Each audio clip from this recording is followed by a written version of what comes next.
نماز فجر کے بعد یہ 3 آیات پڑھ لیں۔ رسول اللہ صلی اللہ علیہ وسلم نے ارشاد فرمایا، 70,000 فرشتے شام تک دعائے رحمت کرتے ہیں۔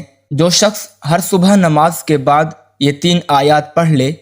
بسم اللہ الرحمن الرحیم۔ قرآن مجید اللہ تعالیٰ کا آخری کلام ہے جو نبی اکرم صلی اللہ علیہ وسلم پر نازل ہوا، اور دوسری آسمانی کتابوں کی طرح اس میں کوئی تحریف نہیں۔ ہمارا ایمان ہے کہ آج بھی اسی صورت میں ہمارے پاس موجود ہے جیسے 1400 سال پہلے رسول اکرم صلی اللہ علیہ وسلم پر نازل ہوا، اور اس میں ایک بھی زیر زبر کی تبدیلی نہیں کی گئی، کیونکہ اس کی حفاظت کا ذمہ خود اللہ تعالیٰ نے لیا ہے۔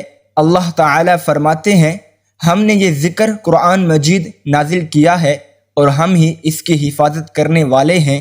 اللہ تعالیٰ نے انسان کو اپنی بندگی کے لیے اس دنیا میں بھیجا ہے تاکہ اپنے شکر گزار اور ناشکر بندوں کا امتحان لے سکے۔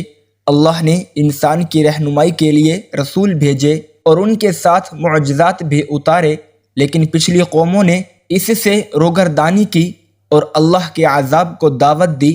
اللہ تعالیٰ نے حضرت محمد صلی اللہ علیہ وسلم کو عرب کی سرزمین پر اپنا آخری نبی صلی اللہ علیہ وسلم بنا کر بھیجا، اور قرآن جبرائیل امین علیہ السلام کے ذریعے رسول اکرم صلی اللہ علیہ وسلم پر معجزے کی صورت میں نازل فرمایا۔ اس کی بے شمار صفات ہیں، جن میں سے ایک شفا بھی ہے۔ اللہ تعالیٰ نے خود قرآن مجید کو شفا قرار دیا ہے۔ یہ قرآن جو ہم نازل کر رہے ہیں مومنوں کے لیے تو سراسر شفا ہے اور رحمت ہے، اور ظالموں کا تو اس سے نقصان ہی بڑھتا ہے۔ اللہ تعالیٰ فرماتے ہیں، یہ تو ایمان والوں کے لیے ہدایت و شفا ہے، یہ ایمان والوں کے لیے شفا کا باعث ہے، اور کفار اس کو نہیں سمجھ سکتے۔ اللہ کی رحمت بہت وسیع ہے اور ہر شخص اس کو اپنی طرف اور اہمیت کے مطابق حاصل کرتا ہے۔ اللہ تعالیٰ کی رحمت کو تمام سمندروں کی گہرائی میں لا کر ڈالا جائے تو بھی اس کی وسعت اور گہرائی ختم نہ ہو سکی۔ یہ حاصل کرنے والے پر منحصر ہے کہ وہ اس کو کس اور کتنا حاصل کرتا ہے۔ اللہ تعالیٰ فرماتے ہیں، اے لوگو، تمہارے پاس تمہارے رب کی طرف سے ایک ایسی چیز آئی ہے جو نصیحت ہے، اور دلوں میں جو روگ ہیں ان کے لیے شفا ہے اور رہنمائی کرنے والی ہے، اور ایمان والوں کے لیے رحمت ہے۔ قرآن مجید ہر قلبی، روحانی، جسمانی اور نفسیاتی بیماریوں کے لیے شفا ہے۔ قرآن مجید خود بیان کر رہا ہے، دلوں کے روگ، حسد، کینہ، بغض، منافقت، ڈپریشن ہے، ان کے لیے شفا ہے۔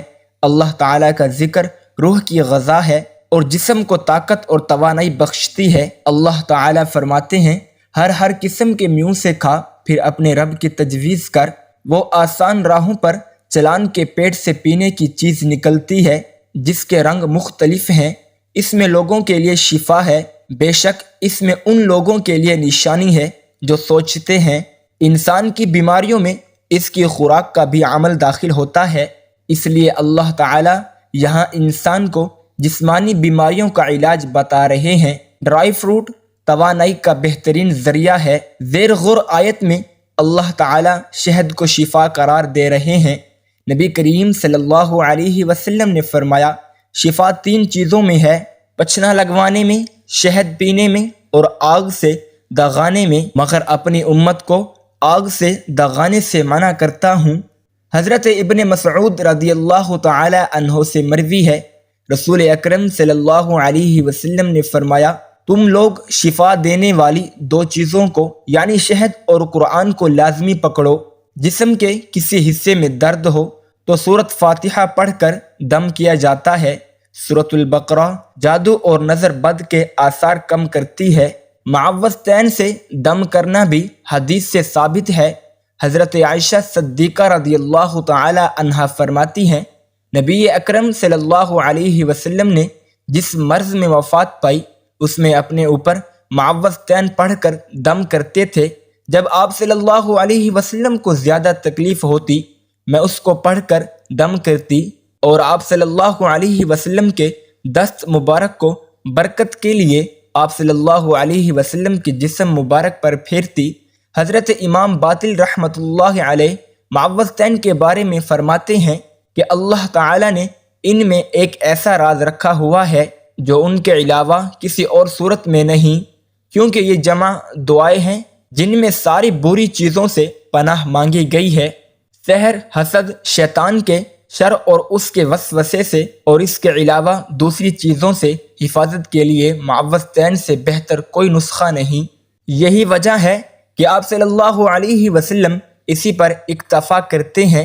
رسول کریم صلی اللہ علیہ وسلم نے ارشاد فرمایا، جو شخص صبح کے وقت 3 بار اعوذ باللہ السلیم العلیم من الشیطان الرجیم کہے اور سورہ حشر کی آخری 3 آیات پڑھے تو اللہ پاک اس کے لیے 70,000 فرشتے مقرر کر دیتا ہے جو شام تک اس کے لیے دعائے رحمت کرتے ہیں، اور اگر اس دن مرے تو شہید ہوگا، اور شام کو پڑھے تو صبح تک یہی فضیلت ہے۔ فرمایا سورہ فاتحہ ہر مرض کی دوا ہے۔ اس سورت کا ایک نام فاتحہ اور ایک نام سورۃ الشفا ہے، اس لیے کہ یہ ہر مرض کے لیے شفا ہے۔ بزرگوں نے فرمایا فجر کی سنتوں اور فرض کے درمیان میں 41 بار سورہ فاتحہ پڑھ کر مریض پر دم کرنے سے آرام ہو جاتا ہے اور آنکھ کا درد بہت جلد ٹھیک ہو جاتا ہے۔ حضرت نعمان بن بشیر رضی اللہ تعالی عنہ سے روایت ہے کہ شہنشاہ مدینہ حضرت محمد مصطفیٰ صلی اللہ علیہ وسلم نے فرمایا، اللہ پاک نے زمین و آسمان کو پیدا کرنے سے 2000 سال پہلے ایک کتاب لکھی، پھر اس میں سورہ بقرہ کی آخری 2 آیاتیں نازل فرمائی۔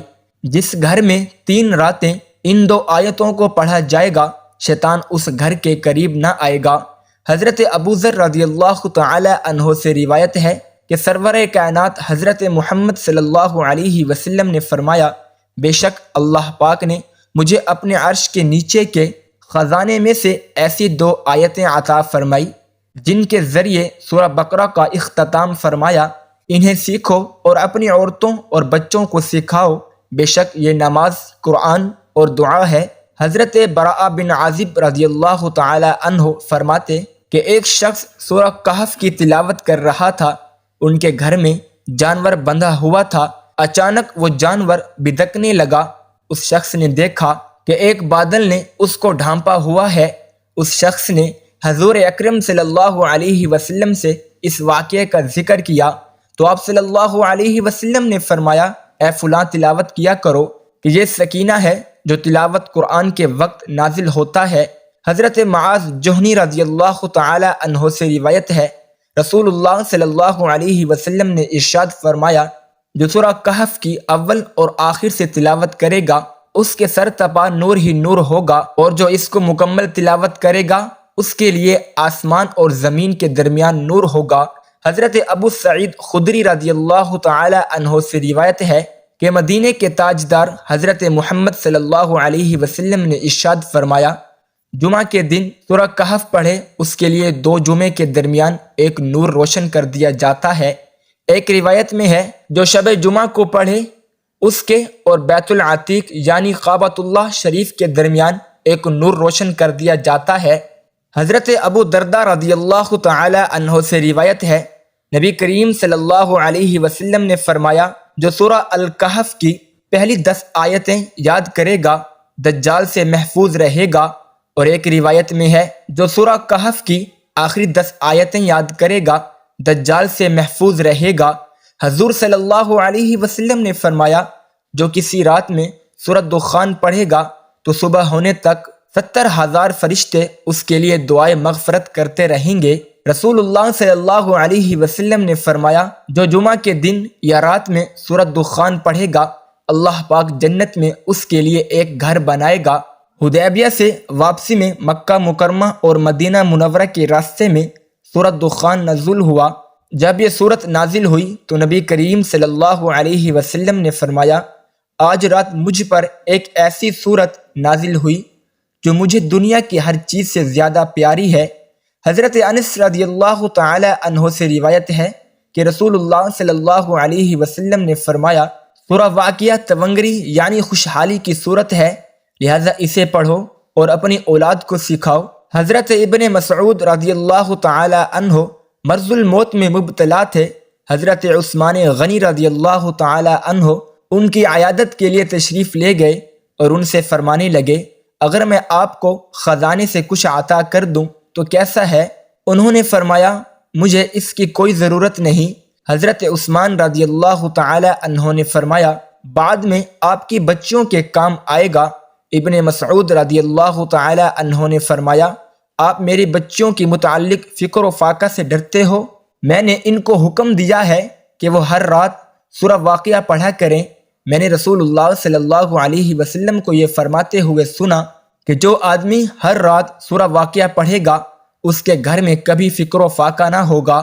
حضرت معقل بن یسار رضی اللہ تعالی عنہ سے روایت ہے کہ اللہ پاک کے پیارے رسول صلی اللہ علیہ وسلم نے فرمایا سورہ یاسین قرآن کا دل ہے، جو اسے اللہ پاک کی رضا اور آخرت کی بہتری کے لیے پڑھے گا اس کی مغفرت کر دی جائے گی۔ حضرت ابن عباس رضی اللہ تعالی عنہ سے روایت ہے کہ سرکار دو عالم صلی اللہ علیہ وسلم نے فرمایا میری خواہش ہے کہ سورہ یاسین میری امت کے ہر انسان کے دل میں ہو۔ حضرت انس رضی اللہ تعالی عنہ سے روایت ہے کہ حضور اکرم صلی اللہ علیہ وسلم نے فرمایا جو شخص ہمیشہ ہر رات سورہ یاسین کی تلاوت کرتا رہا پھر مر گیا تو وہ شہید مرے گا۔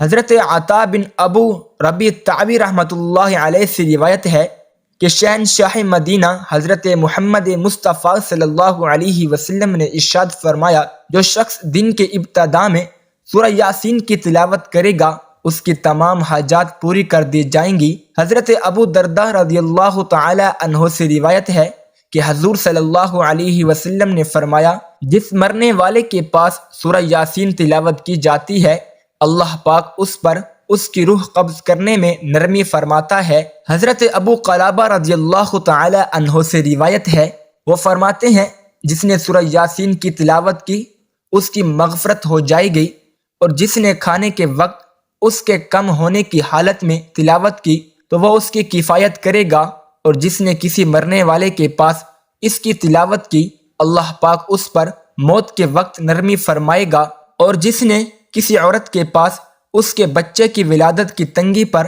سورہ یاسین کی تلاوت کی اس پر آسانی ہوگی، اور جس نے اس کی تلاوت کی گویا کہ اس نے 11 مرتبہ قرآن پاک کی تلاوت کی، اور ہر چیز کے لیے دل ہے اور قرآن کا دل سورۃ یاسین ہے۔ حضرت عائشہ صدیقہ رضی اللہ تعالی عنہا سے روایت ہے کہ سرکار مدینہ صلی اللہ علیہ وسلم نے فرمایا قرآن حکیم میں ایک سورت ہے جسے اللہ پاک کے ہاں عظیم کہا جاتا ہے، اس کے پڑھنے والے کو اللہ پاک کے ہاں شریف کہا جاتا ہے، اس کو پڑھنے والا قیامت کے روز ربیہ اور مضر قبائل سے زائد افراد کی شفاعت کرے گا۔ وہ سورہ یاسین ہے۔ اللہ پاک ہمیں 5 وقت نماز با جماعت ادا کرنے کی توفیق عطا فرمائے، ہمیں روزانہ قرآن پاک کی تلاوت کرنے کی توفیق عطا فرمائے، اور ہمیں ہر بیماری و پریشانی سے محفوظ رکھے، آمین۔ امید کرتا ہوں کہ آج کی تحریر آپ کو ضرور پسند آئی ہوگی۔ مزید اچھی تحریروں کے لیے ہمارے چینل کو سبسکرائب کریں۔ شکریہ۔ اپنا بہت خیال رکھنا، دعاؤں میں یاد رکھنا۔ اللہ حافظ۔ السلام علیکم ورحمۃ اللہ وبرکاتہ۔